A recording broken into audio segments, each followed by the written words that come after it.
friends, welcome back to another Noodle Art video. Today I'm going to walk you through how to make these adorable keychains.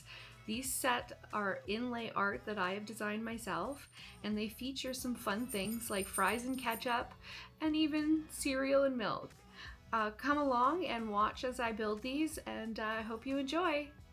What we're going to do first is open the project in the software. This is going to show you what the finalized project should look like. Down in the bottom left-hand corner, you'll see a little canvas button. In here, it's going to show you that there are 5 different pages associated with this file. Each is going to have the different parts that you're going to need. Your wood backer, your white background of the keychain, the black outline, plus all your little inlay pieces. If you look, I've labeled all of them by the different colors that are associated with each piece to make it a little bit easier. You do need to know how to move around the canvas and move objects to a different sheet. This is a much more advanced project than normal. We're going to start by bringing in the black outlines, and you're going to use a lot of masking tape for this part. This is going to help hold all the little pieces in place while we take the sheet away. Make sure to push all the black pieces into the outline so that the tape is holding them. The next part we're going to do is cut all the inlay portions. This is going to be the most time consuming, and you're going to run into little pieces that do fall through. So you do need a lot of patience to work on this type of a project.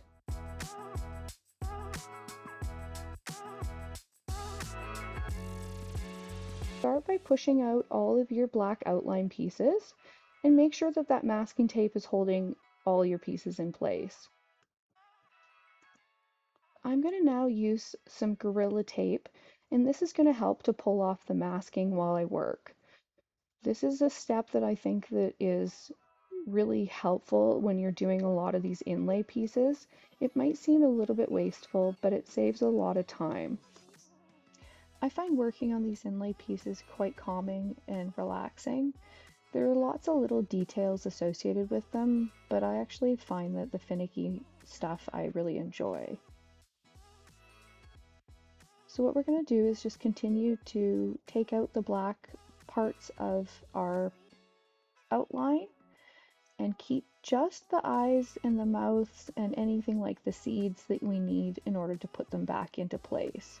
If you're not sure, just keep all the pieces together and throw them out at the very end.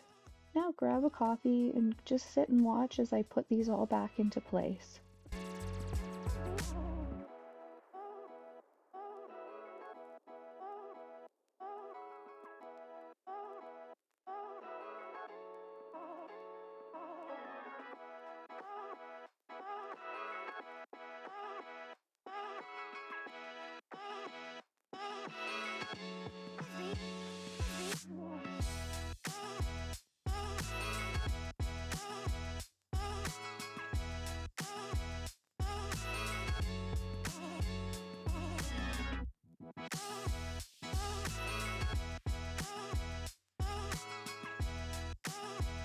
Now what we're going to do is we're going to use a pair of tweezers and push through all the little black pieces that we need to keep for this little cereal bowl.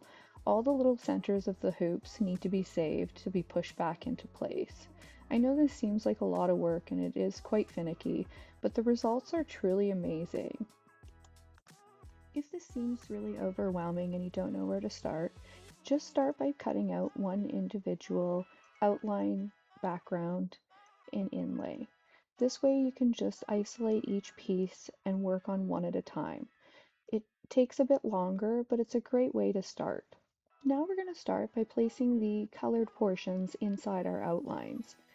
As you can see, I'm digging through my black portions so that I can pull out the rest of the black outlines, the eyes, and the mouth. We're going to do this piece by piece, color by color. This is going to take time, but it's like a big puzzle, which I really enjoy.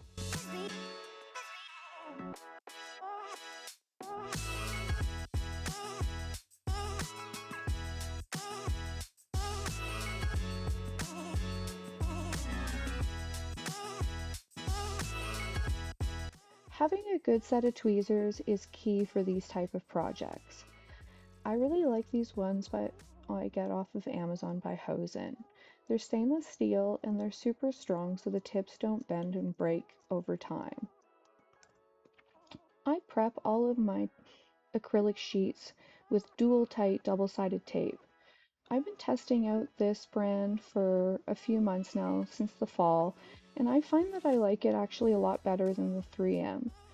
And I say that because I find it has a bit thicker of a glue and it seems to hold really, really well.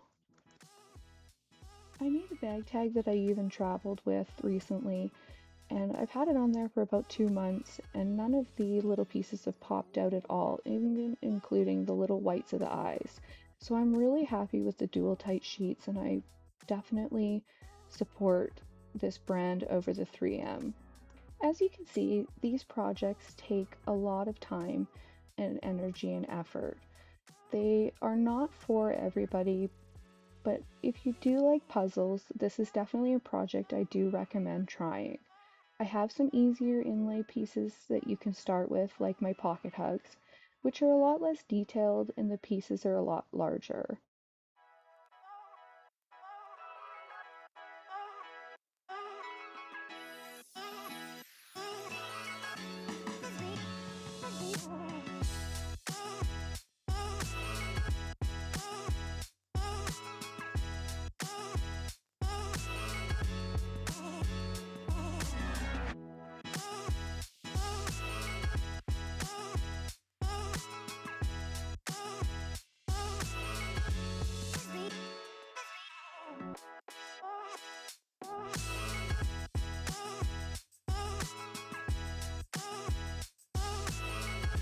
The easiest way that I've found to work with these smaller pieces is putting masking tape on the inlay portions and then bringing them over to my work desk and pushing them through with tweezers like you just saw me do.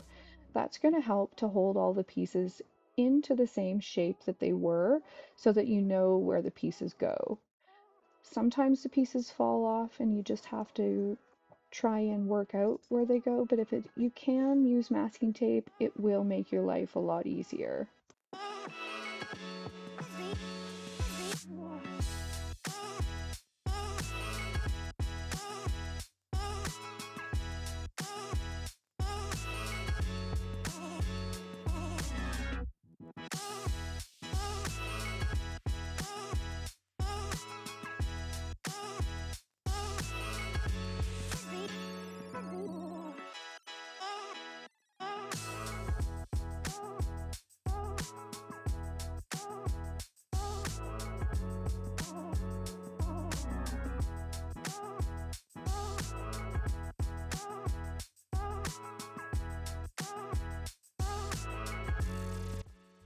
Again, as I said before, tweezers are going to be a huge help with these projects.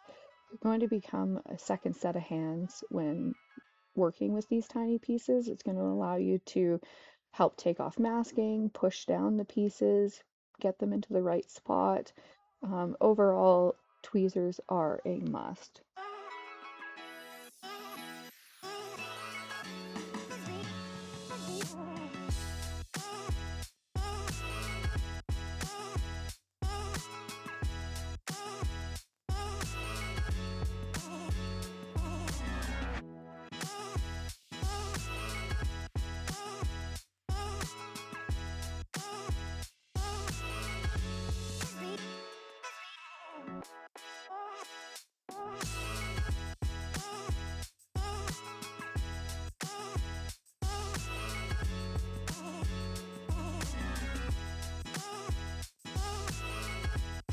I've zoomed in so you can see how small the pieces are that I'm putting back inside the loops. Um, these patterns are not for everybody. They have small pieces and they take a lot of patience. I do have some inlay projects that are a lot easier that you can find on my website. I'll even list a few that are free below. That being said, don't be afraid to try something new and give it a shot. I think you'll actually really enjoy it once you get into it, especially if you're a puzzle lover like me.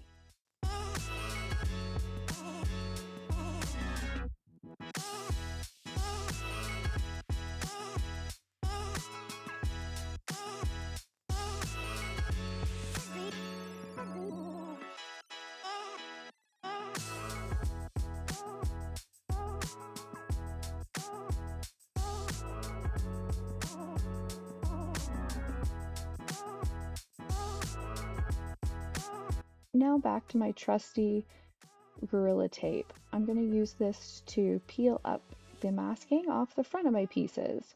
I will use my Hosen tweezers to remove any of the little pieces left behind, but it's a last resort as I do find you will scuff up the acrylic a lot easier. But it is a good way to get off the majority of the masking, and then you're just peeling off what's left behind. I do find you have to be careful with some of these smaller inlay pieces, as if you don't have the piece all the way pushed down into the backing, it will get pulled up by the tape.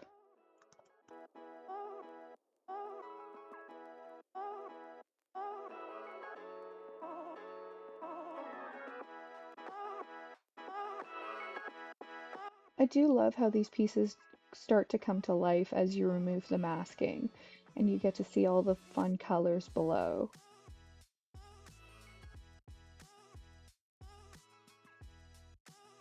This is probably my favorite part of the entire project.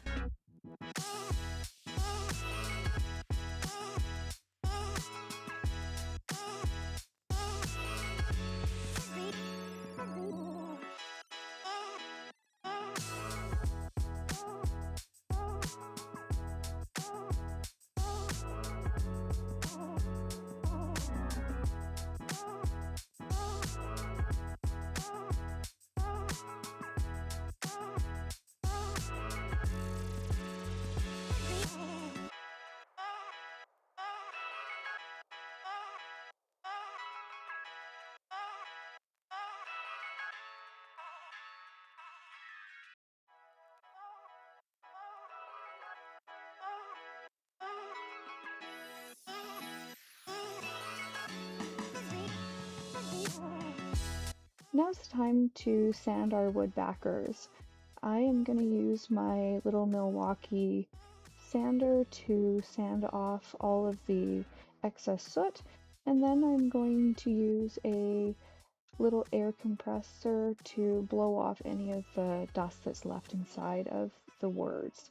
This just makes it a little bit cleaner. Our last step is to add keychains. What I'm going to do here is I'm adding a jump ring to the key ring so that these sit properly. I find if you don't use a jump ring that they tend to not lay correctly, and you have a higher chance of the little loop on the acrylic piece breaking. So taking this extra step is really worthwhile. When working with jump rings, always open and close them in a opposite rotation from them. So basically you don't want to pull the jump ring apart, but you want to twist away from each other.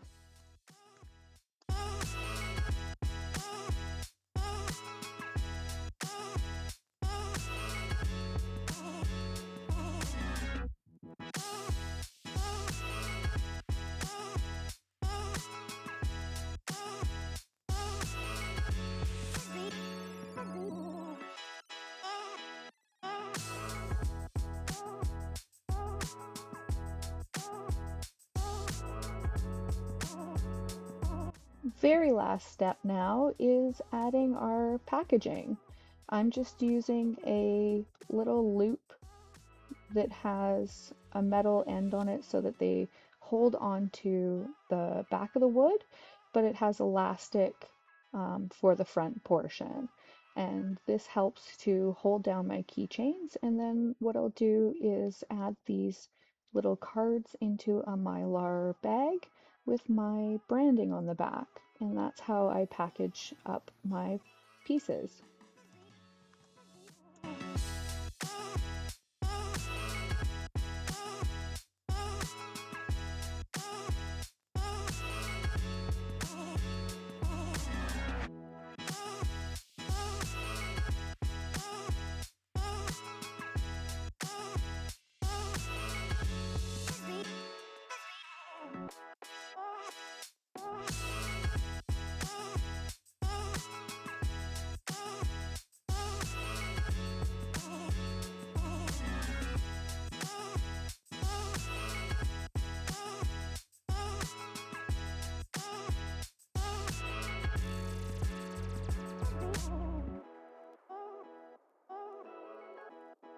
And here are the finished pieces. I hope you enjoyed the video today, and if you did, I would love if you can give it a like and subscribe. As promised, I will list in the files below some free files for inlay art that I've created, as well as a link to this file so that you can purchase it. I hope you have a great day.